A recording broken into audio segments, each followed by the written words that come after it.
देवगढ़ जिला रियामाल थाना अंतर्गत कतरापाली गाँव में अभावन घटना निज माँ को हत्या कला पुओ मृतक हेले कुंतला किसान खबर पाई ग्रामवासी पुलिस को खबर देते घटनास्थल में पुलिस पहुंची अभियुक्त पुओ सुरेश किसान को गिरफ्त करने सहित तदंत आरंभ करिछि।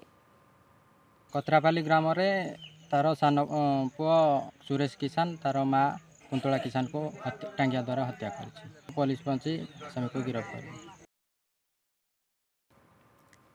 अधिक आलोचना करबा ए बाबद रे फोन लाइन रे जोड़ी होइछंती आर्थत्राण प्रधान रियामाल रिपोर्टर आर्थत्राण ए बाबद रे सविशेष सूचना कौन रहुछि एवं बड़ कथा होछि कि काहे कि निज माँ को ही हत्या करिछि पुओ ए कथा को नै कि गोटे बड़ प्रश्नवाची सृष्टि होइछि कौन विवाद थिला सेमानक भितरे काहे कि बाध्य होई पुओ माँ को हत्या करिछि।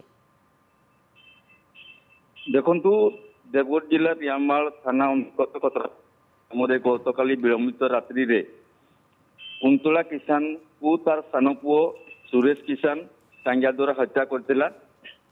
आज सकाळु ग्रामवासी माने थाना को खबर देइथिले एवं रियामाल पुलिस घटनास्थल को पहुंची आसामी सुरेश किसान को अरेस्ट करथिला। साइंटिफिक टीम को फोन जोगे जणैथिले। वर्तमान सुधा रियामाल थाना अधिकारी घटनास्थल में तदंत जारी रखिछंती। वर्तमान सुधा कारण स्पष्ट हो पारि नाही, तदंत जारी रही। ग्रामवासी पाखर जहाँ सूचना मिलुछि से पिलार आज को 2 मास हेबो तार कथार आचरण उच्चारण रे ठीक रहू नाही। तेणु गतकाली विलंबित राति टांगिया द्वारा हाणिमा परे ए घटना तार निज बड़ भाई देखिथिला एवं तार सी क्या किसी कही पारि नथिला एवं चित्कार करथिला।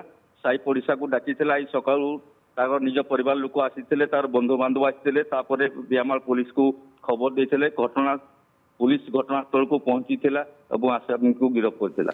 तेबे आर्थत्राण वर्तमान क्षेत्र में आम देखुचु कि क्यों भली भाव में निज पुओ ही माँ को हत्या करिछि। मृतक हेउछंती कुंतला किसान खबर पाई ग्रामवासी पुलिस को खबर देइथिले एवं घटनास्थल में पुलिस पहुंची अभियुक्त पुओ को गिरफ्त करछि। बहुत बहुत धन्यवाद आर्थत्राण आपनक सूचना पाई।